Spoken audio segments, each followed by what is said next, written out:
बिस्मिल्लाहिर्रहमानिर्रहीम। आज हम एक्सरसाइज 4.4 है, क्वेश्चन नंबर 11 है, सी पार्ट है, सेकेंड ईयर का मैथ है। इसको हम सॉल्व करते हैं। इसमें आपने इंटीरियर एंगल मालूम करने हैं ट्रायंगल की। तो चलते हैं बोर्ड की तरफ। इसमें 3 वर्टिसेस दिए गए हैं। क्वेश्चन नंबर 11 है, सी पार्ट है, एक्सरसाइज 4.4। ए पॉइंट दिया है या वर्टिसेस तीनों दिए गए हैं। 2 - 5 है, बी -4 -3, सी जो है -1 5। आप इसकी पहले डायग्राम बना लें। इसके हमने x axis y axis draw किए। इन पे बराबर फासले पे हमने निशान लगाए, इक्वल डिस्टेंस पे निशान लगाए, मार्क्स लगाए। इनकी नंबरिंग सबकी कर दें। और पहले जो है ए है 2 - 5, यानी कि एक्स की वैल्यू 2 है, वाई की -5, एक्स की 2, ये देखें एक्स की 2 है, और इसमें y की जो है वो -5 है। तो ये x की वैल्यू 2 है इधर से, और y की क्या है -5। y की x की 2, y की -5, ये a पॉइंट आ गया। b जो है -4 -3, x की वैल्यू -4, y की -3, ये -4 और वो y की -3, ये -3, ये पॉइंट आ गया आपका। तीसरा पॉइंट जो है वो है c -1, x की वैल्यू -1, y की 5, ये x की -1 है इधर, और y की 5। इधर से -1 जाए और इधर से 5, ये पॉइंट आ गया c। इनको मिलाया, ट्रायंगल बन गई। एंगल के निशान लगा दें। इनका नाम ए वाले का θ1 रख दीजिए, जो मर्जी नाम रख लें। बी का θ2 रखा है, सी का θ3 रख लें। अब डायरेक्शन एंगल की एंटी क्लॉकवाइज रखनी है। आप इन दोनों में से जिस लाइन पर मर्जी मार्कर रख के आप रोटेशन दें, तो अगर एंटी क्लॉकवाइज डायरेक्शन है तो उस तरफ आपने एरो हेड लगा देना है। हम चलो इस लाइन पे चले जाते हैं, ये मार्कर रखी, हम इस लाइन की तरफ जाते हैं तो दिखती है कौन सी रोटेशन है, ये आपकी क्लॉकवाइज। ठीक है, हमने इस पे रखा है, दूसरी लाइन की तरफ गए, ये रोटेशन क्लॉकवाइज। देखिए अब हम इसकी तरफ रख लेते हैं, अब इस लाइन की तरफ जाते हैं, ये रोटेशन कौन सी है, एंटी क्लॉकवाइज। तो ये आपके पास θ1 और एरो हेड इधर लगा दिए। आप एक लाइन पे मार्कर रखें, दूसरी तरफ टर्न करें, रोटेट करें, देखें कौन सी डायरेक्शन है। इसमें आकर रखते हैं, इस लाइन की तरफ आए, इसकी रोटेशन देखें मार्कर की क्या है, ये क्लॉकवाइज। अब हम इस लाइन पे रखते हैं, उस तरफ जाते हैं, इस तरफ रोटेट करते हैं, ये रोटेशन एंटी क्लॉकवाइज। ऐसे ही ये रोटेशन, तो डायरेक्शन एंगल की एंटी क्लॉकवाइज रखनी है। तीनों की स्लोप मालूम कर लें। ये साइड ए बी है या बी ए कह लें, ये साइड बी सी है या सी बी कह लें, ये साइड ये वाली ए सी कह लें या सी ए कह लें। स्लोप फार्मूला आप लगा लें, using slope formula m = y1 - y2 over x1 - x2। तो इसमें आप ये करें, स्लोप साइडों की मालूम कर लें। ए बी की स्लोप मालूम कर लें, M1 का नाम दे लें। अब ये ए है, ये बी है, इसका y कोऑर्डिनेट -5, इसका -3। तो ये -5 जब माइनस करेंगे तो ये प्लस हो जाएगा, तो -5 + 3, फिर इसका 2, इसका -4, तो ये +4 हो जाएगा। इसको सॉल्व किया, -2/6 -1/3। फिर BC की स्लोप M2 आ गई, तो B पॉइंट लेंगे और C पॉइंट लेंगे।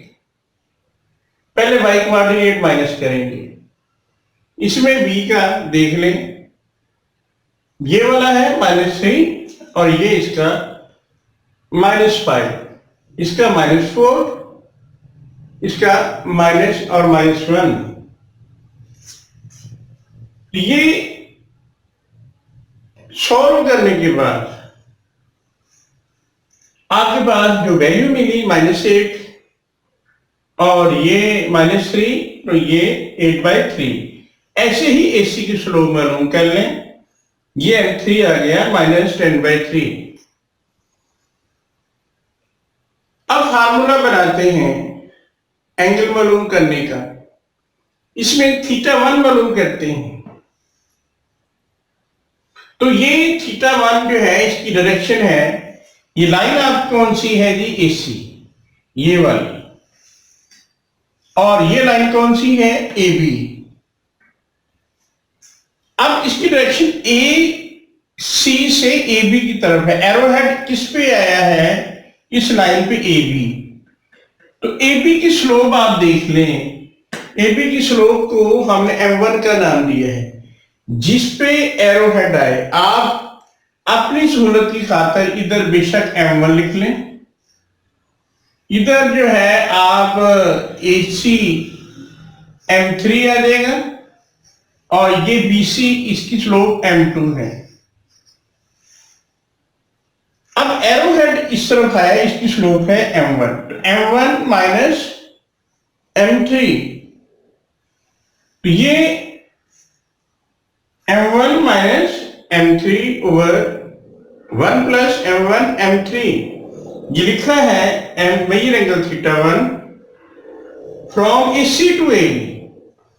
ये AC से AB की तरफ बन रहा है, एरोहेड AB पे है, इसकी स्लोप पहले आएगी, और एंगल जहां से स्टार्ट होता है इसकी स्लोप माइनस होगी। यहां से स्टार्ट हो रहा है, इस लाइन से, AC से। अब इसमें tan θ1 आ गया है जी M1 - M3 over 1 + M1 M3। M1 की स्लोप है -1/3 और M3 की है -10/3। ये वैल्यू इसमें फार्मूले में हम पुट कर देते हैं। यहां पे M1 की वैल्यू, यहां पे M3 की वैल्यू, ये वैल्यू जो है आप यहां पे पुट कर लें। -1/3 है, +10/3 हो जाएगा, तो 1 प्लस ये M3 और M1 की वैल्यू लिख लें इसमें, ये मल्टीप्लाई हो जाएगी। इसका एलसीएम ले लें, जब इसका एलसीएम लिया तो -1 + 10/3 और इनको मल्टीप्लाई किया, ये 10 इससे मल्टीप्लाई, 3 से मल्टीप्लाई, 9 हो जाएगा। इसका एलसीएम लिया तो ये वाला 9 एलसीएम आके इसको और सॉल्व कर लें, तो ये आपके पास 19/9 आ जाएगा, और ऊपर वाला जो है वो ये 9/3 आ जाएगा। ये वाला उलट देंगे, ये वाला, तो इसमें ये वाला इससे 9 से कैंसिल हो जाएगा, तो आपके पास tan θ1 27/19 आया, इसको डिवाइड किया 1.42 आ गया, तो इसका tan इनवर्स ले लें, कैलकुलेटर से इसकी वैल्यू फाइंड कर लें। θ1 = tan इनवर्स 1.42, कैलकुलेटर से इसकी वैल्यू फाइंड करें, θ1 आ गया 57.87 डिग्री। मिनट में भी चेंज करना है तो कर लें, अब है tan थीटा 2। थीटा 2 की वैल्यू जो है फाइंड करनी है। इसमें देख लें एरो हेड इस लाइन पे है, इसकी स्लोप m2 है और इसकी है m1, तो फार्मूला बनेगा m2 माइनस m1। जिस लाइन पे एरो हेड आता है उसकी स्लोप पहले आएगी और एंगल ये इस लाइन से स्टार्ट होते हैं, इसकी स्लोप m1, तो tan थीटा 2 आ जाएगा m2 minus m1 over 1 plus m2 m1 कर लें या m1 m2 कर लें। अब इसमें m1 की वैल्यू जो है आपके पास -1/3, m2 की वैल्यू कितनी है 8/3। ये वैल्यू इसमें पुट कर दें, तो ये वैल्यू पुट की हमने। m2 है, ये माइनस की साइन है इधर, तो वो स्लोप माइनस में है, माइनस माइनस प्लस हो जाएगा 1 प्लस ये m2 की वैल्यू 8/3 और ये -1/3। एलसीएम ले लें और ये माइनस और ये प्लस माइनस हो जाएगा, 8 1 से मल्टीप्लाई होकर 8 3 3 9। ये एलसीएम लिया, ये आ गया 9/3 और इसका भी एलसीएम लेके हल करें, ये 1/9, ये उलट जाएगा, 1/9 है 9/1 हो जाएगा, 3 9 से कैंसिल होके 3 और ये आ गया 27। अगर कैंसिल कर ले तो मैं कर देता हूं इधर, 3 जो है इसे 27 आया। अब इसके लेने tan इनवर्स। जब इसका tan इनवर्स लेना है तो आपके पास थीटा 2 की वैल्यू आई tan इनवर्स 27। कैलकुलेटर से फाइंड करें, 87.88 डिग्री। दो एंगल आगे, तीसरा एंगल पर हम कर दें, चाहे फार्मूला लगा लें। अब यह आपको पता है कि तमाम एंगल का सम ट्राइंगल में 180 degree, theta 1 plus theta 2 plus theta 3 is equal to 180 degree. Theta 1 की वैल्यू 57.87 और इसकी वैल्यू 87.88 डिग्री और plus theta 3 is equal to 180 degree. इन दोनों को प्लस कर लें तो ये है 142.75 degree plus theta 3 is equal to 180 degree. ये वाला 142.75 डिग्री उधर जाके माइनस कर देंगे, ये 180 में से हमने माइनस कर दिया। जब इनको माइनस किया तो आपके पास एंगल आ गया 37.25 डिग्री। ये इसका तीसरा एंगल हमने फाइंड किया। तो सिंपल, जब आप एंगल मालूम करते हैं, इंटीरियर एंगल ट्राइंगल की, उसकी डायग्राम बनाएं, स्लोप मालूम कर लें, एंगल की डायरेक्शन एंटी क्लॉकवाइज रखें और जो फार्मूला बनाना है जहां पे एरो हेड होगा उसकी स्लोप पहले आएगी और जहां से एंगल स्टार्ट होता है उसकी स्लोप माइनस होगी और नीचे 1 प्लस दोनों स्लोप मल्टीप्लाई हो जाएंगी। तो ये वाला जी आपका फार्मूला था स्लोप का और एंगल मालूम करने का। तो अब अगला क्वेश्चन हम करते हैं। अब हम करते हैं क्वेश्चन नंबर 14 है। इसमें लिखा है find the area, find the area of the reason bounded by the triangle whose sides are। Triangle का एरिया मालूम करना है, साइड्स दी गई हैं लेकिन साइड जो है वो लाइंस की सूरत में दी गई हैं। लाइन की इक्वेशन है हमारे पास 7x है माइनस y है माइनस 10 इज इक्वल टू 0 है, 10x plus y minus 41 is equal to 0 है और 3x plus 2y plus 3 is equal to 0। तीन इक्वेशन हैं, इनको हल करेंगे। 3 वर्टिसेस फाइंड करेंगे। वो कैसे? आप इक्वेशन 1 और 2 को सॉल्व करेंगे, फर्स्ट पॉइंट मिल जाएगा, फिर 2 और 3 को हल करेंगे, सेकंड पॉइंट मिल जाएगा। फिर 1 और 3 को सॉल्व करेंगे। 1 2 को सॉल्व करना है, फिर 2 3 को, फिर 1 3 को। We solve equation 1 and 2। 1 और 2 को अब सॉल्व करते हैं। अगर इसमें चेक करें तो इसमें y के कोएफिशिएंट जो है वो सेम है। इसका मतलब है इन्हें हम ऐसे ही ऐड कर लेंगे। ये हमने फर्स्ट इक्वेशन लिखी 7x minus y minus 10 is equal to 0। Second equation 10x plus y minus 41 is equal to 0। ये इक्वेशन जो है जब लिखी, इनको हमने ऐड किया तो ये y वाले कैंसिल हो गए। इधर मैंने लिखा है इक्वेशन 1 है और इक्वेशन 2 है बाय एडिंग। तो ये 7 और 10 17 हो जाएगा। ये माइनस 10 और माइनस 41 माइनस 51 जो है माइनस था दूसरी तरफ चला जाएगा, प्लस हो जाएगा। 17x माइनस 51 है। इसको जो है जब दूसरी तरफ ले गए 17x इज इक्वल टू 51 आया। 17 पे डिवाइड कर दें, x की वैल्यू 3 आ गई। ये x की वैल्यू हम 1 में पुट कर लें या 2 में, क्योंकि हम 1 और 2 को सॉल्व कर रहे हैं तो आपकी मर्जी है 1 में पुट कर लें या 2 में।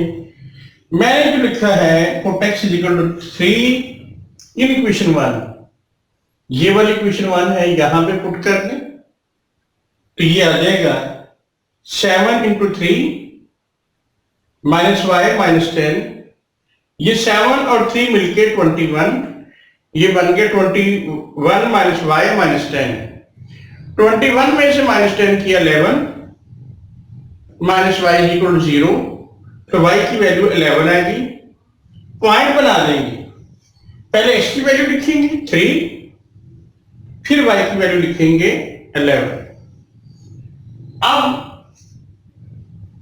2 और 3 को सॉल्व करते हैं। इसमें देखें ना तो x वाले नंबर एक जैसे हैं ना y वाले कोएफिशिएंट एक जैसे हैं। हम x वाले एक जैसे बना लेंगे या y वाले।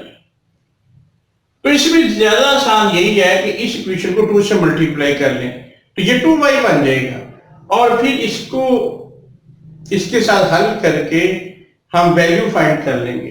तो जो इक्वेशन 2 है इसको आप 2 से मल्टीप्लाई कर दें। We solve equation 2 and 3। तो जो इक्वेशन 2 है इसको 2 से मल्टीप्लाई किया, 20x plus 2y minus 82 is equal to 0, multiply equation 2 by 2। ये इक्वेशन 3 वैसे की वैसे लिख दी हमने, वो है 3x plus 2y plus 3 is equal to 0। अब ये देखिए ये भी प्लस 2y है, ये भी प्लस 2 है, y है, सब्ट्रैक्ट करना पड़ेगा। तो इनको हम सब्ट्रैक्ट करते हैं, साइन चेंज कर देते हैं। सब्ट्रैक्टिंग मैंने लिख दिया है, ये कैंसिल हो जाएंगे, ये वाला और ये वाला 17x और माइनस 82 और माइनस 3 माइनस 85 माइनस का प्लस हो जाएगा। फिर 17 से डिवाइड कर दें, x की वैल्यू 5 आ गई।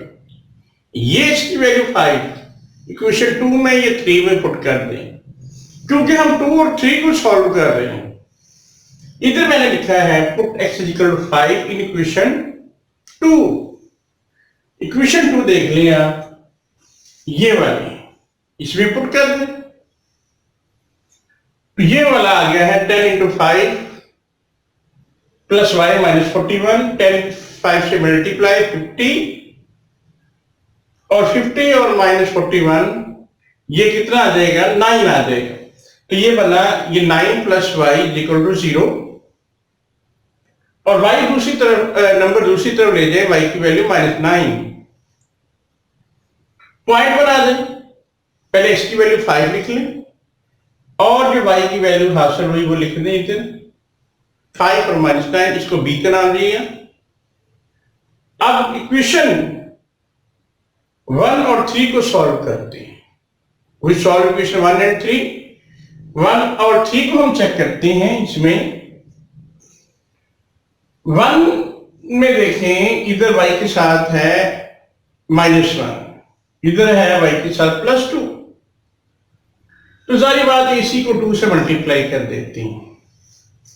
तो इसमें जब इक्वेशन 1 को 2 से मल्टीप्लाई किया, 14x - 2 bye -20 is 0, multiply equation 1/2, और दूसरी इक्वेशन 3, इक्वेशन नंबर 3, इसको लिखा है 3x + 2y + 3 = 0। इनको ऐड करने से ही ये कैंसिल हो जाएंगे, तो ये कैंसिल कर देते हैं। जब ये कैंसिल हो गए तो फिर इसमें ये आ गया 17x - 17 = 0, 17 उधर जाके प्लस हो जाएगा, 17x = 17 आ गया, x की वैल्यू 1 आ गई। अब x की वैल्यू 1 या 3 में पुट कर लेते हैं।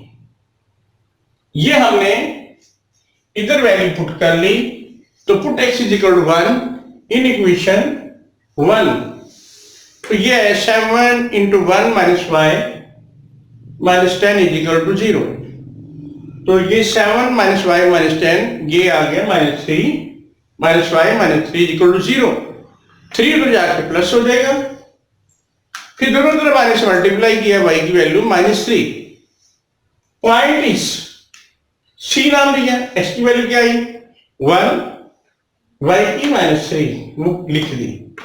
एरिया ऑफ ट्राइंगल, इसका फार्मूला है 1/2 x1 y1 1 x2 y2 1 x3 y3 1, यानी कि फर्स्ट पॉइंट, सेकंड पॉइंट और थर्ड पॉइंट है, और आखिरी कॉलम 1 1, ये फर्स्ट पॉइंट लिखा 3 11, ए पॉइंट लिखा है